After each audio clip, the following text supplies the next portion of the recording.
Right. తన చిన్న కుమారుడికి 11వ తరగతి పరీక్షలు ఉన్నాయని ఈ సమయంలో కుమారుడికి తన అవసరం ఉందని అందుకే ఏప్రిల్ 16 వరకు మధ్యంతర బెయిల్ ఇవ్వాలని కవిత పిటిషన్ దాఖలు చేశారు. ఇక మద్యం పాలసీ కేసు విచారణలో ఉందని కవిత పలుకుబడి ఉన్న రాజకీయ నేతని బెయిల్ ఇస్తే సాక్షులను ఆమె ప్రభావితం చేసే అవకాశం ఉందని అందుకే బెయిల్ ఇవ్వొద్దంటూ కోర్టుకు ఎన్ఫోర్స్మెంట్ డైరెక్టరేట్ అయితే విజ్ఞప్తి చేసింది.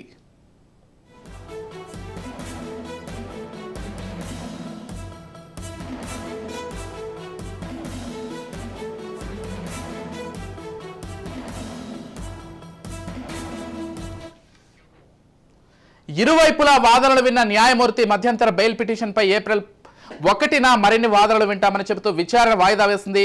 ఇదే సమయంలో సుప్రీంకోర్టు సూచన మేరకు వేసిన సాధారణ బెయిల్ పిటిషన్ను విచారణ చేపట్టాలని ఆమె తరఫు న్యాయవాదులు కోరే అవకాశం కనిపిస్తోంది.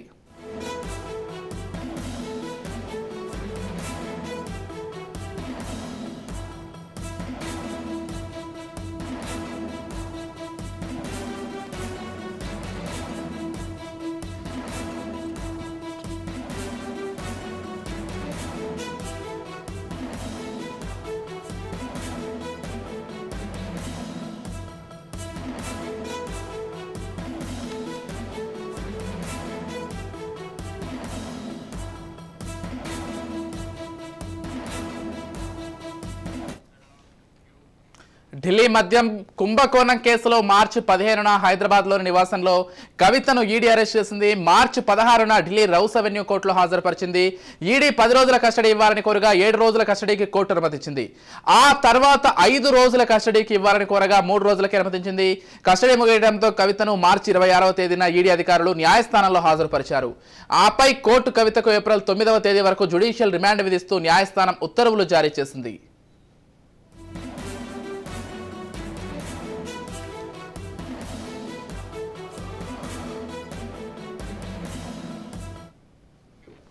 కోర్టు ఆమెకు జ్యుడిషియల్ రిమాండ్ విధించే సందర్భంలో కవిత కొన్ని విజ్ఞప్తులు చేశారు.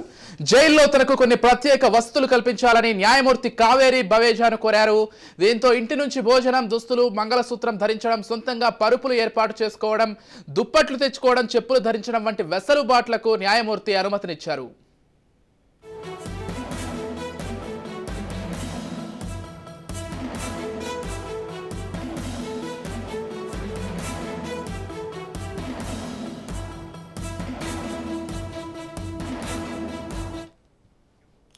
అయినప్పటికీ తిహార్ జైలు అధికారులు వాటికి అనుమతి ఇవ్వడం లేదంటూ కవిత తరఫు న్యాయవాది నెల 28న మళ్ళీ న్యాయస్థానం దృష్టికి తీసుకెళ్లారు.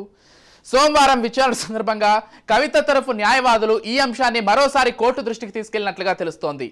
ఒకవేళ మధ్యంతర బెయిల్ ఊరట దక్కని పక్షంలో జైల్లో రిమాండ్ ముగిసే వరకు ఆ వసతులైనా కల్పించేలా జైలు అధికారులకు ఆదేశం ఇవ్వాలని కోర్టును కోరే అవకాశం కనిపిస్తోంది.